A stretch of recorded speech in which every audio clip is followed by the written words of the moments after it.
कुरुक्षेत्र युद्ध के छठे दिन का समय था। भीष्म पितामह अपनी प्रचंड शक्ति से पांडवों की सेनाओं को चारों ओर से रौंद रहे थे। दुर्योधन अधीर था। वह चाहता था कि पांडवों का वध शीघ्र हो ताकि युद्ध समाप्त हो जाए।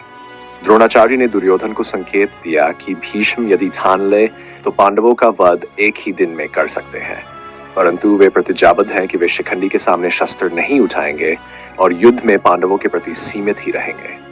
इसी बीच दुर्योधन ने भीष्म पितामह से कहा कि मुझे आप पर संदेह है कि आप जानबूझकर पांडवों पर आत्मघातिक वार नहीं कर रहे हैं। दुर्योधन के कटु वचनों से पितामह दुखी और क्रोधित हो जाते हैं और उसके आग्रह पर वे 5 ऐसे बाण तैयार करते हैं जिनके लगते ही पांचों पांडव उसी क्षण मृत्यु को प्राप्त हो जाएं। भीष्म ने दुर्योधन की जिद पर ध्यानस्थ होकर 5 बाण साधे। वे कोई साधारण बाण नहीं थे। भीष्म पितामह ने उनमें अपनी तप शक्ति, वेद विद्या और दिव्यास्त्र विद्या से उन पर मंत्र सिद्धि किए थे।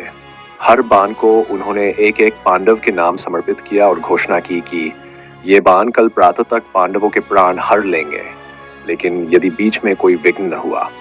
परंतु नियति को कुछ और मंजूर था। इसी समय श्री कृष्ण मुस्कुरा उठे।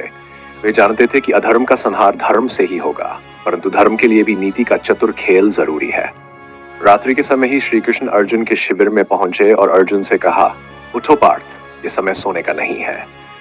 दुर्योधन ने पितामह से ऐसे तीर तैयार करवाए हैं जिनका वार खाली नहीं जाता, इसलिए आज रात कुछ ऐसा उपाय करना होगा जिससे यह संकट टल जाए, अन्यथा कल प्रातः सूर्य उदय के साथ ही तुम सब भाइयों का अंत निश्चित है। श्री कृष्ण ने अर्जुन को याद दिलाया कि वनवास के समय उस गंधर्वों से दुर्योधन के प्राणों की रक्षा की थी। इसके उपरांत दुर्योधन ने अर्जुन को वचन दिया था, जो चाहे मांग लो, मैं तुम्हें इनकार नहीं करूंगा। अर्जुन को वही अवसर याद आ गया। रात्रि का समय था। युद्ध भूमि शांत थी। केवल दूर कहीं घायल योद्धाओं की कराहें सुनाई देती थी। अर्जुन गुप्त रूप से दुर्योधन के शिविर में पहुंचा और दुर्योधन से विनम्रता पूर्वक बोला, आज मुझे तुम्हारी आवश्यकता है, क्योंकि गंधर्वों से रक्षा के समय तुमने मुझे वचन दिया था कि मैं तुमसे कुछ भी मांग लूं तो तुम इनकार नहीं करोगे। तो क्या तुम अब अपना वचन निभाओगे? दुर्योधन ने वचन निभाते हुए कहा, अनुज, जो चाहे मांग लो, मैं आज मना नहीं करूंगा। अर्जुन ने बिना झिझक कहा, मुझे पितामह के वे 5 बाण दे दो जो तुम्हारे पास है। दुर्योधन स्तब्ध रह गया। वह जानता था कि यह पांडवों की जान बचाने की चाल है, लेकिन उसने स्वयं वचन दिया था, इसलिए अनिच्छा से उसने वे बाण अर्जुन को सौंप दिए। अगले दिन दुर्योधन ने भीष्म पितामह से नए बाण मांगे।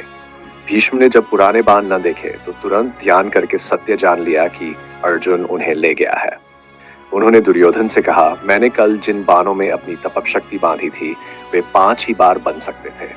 आज यदि मैं नए बाण बनाऊं भी तो उनकी शक्ति उतनी प्रबल नहीं होगी कि वह पांडवों का वध कर सके, क्योंकि नियति पांडवों के पक्ष में है।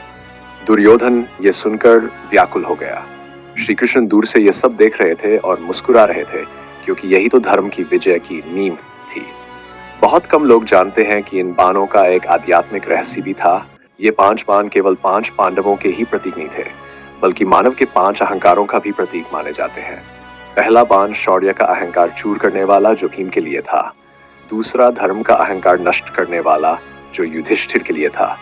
तीसरा बाण विद्या के अहंकार को खत्म कर देता, जो अर्जुन के लिए था।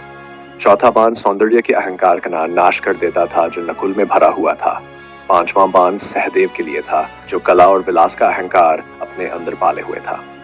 भीष्म के बाण नियति के अनुसार इन अहंकारों का अंत कर सकते थे, परंतु श्री कृष्ण ने यह सिद्ध कर दिया कि सच्चा धर्म ईश्वर के मार्गदर्शन के बिना अधूरा है।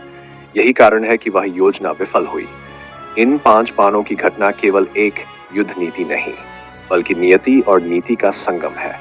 भीष्म की प्रतिज्ञा, दुर्योधन की जिद, श्री कृष्ण की चतुराई और अर्जुन का साहस, सबने मिलकर धर्म की रक्षा की।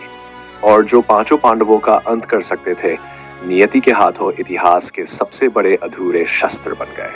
इसके बाद युद्ध के 10वें दिन अर्जुन ने पितामह भीष्म को शिखंडी की सहायता से बाणों की शैया पर लेटा दिया। तो दोस्तों, यह था महाभारत का वो काला दिन जो अगर सफल हो जाता तो शायद पांडवों के अंत का कारण बन सकता था, लेकिन जिनकी रक्षा स्वयं तीनों लोक के स्वामी कर रहे हों, उनका भला कोई क्या बिगाड़ सकता है। अगर आप भी महाभारत के ऐसे किसी रोमांचक किस्से के बारे में जानते हैं तो हमें कमेंट करके जरूर बताएं। धन्यवाद। जय श्री कृष्ण।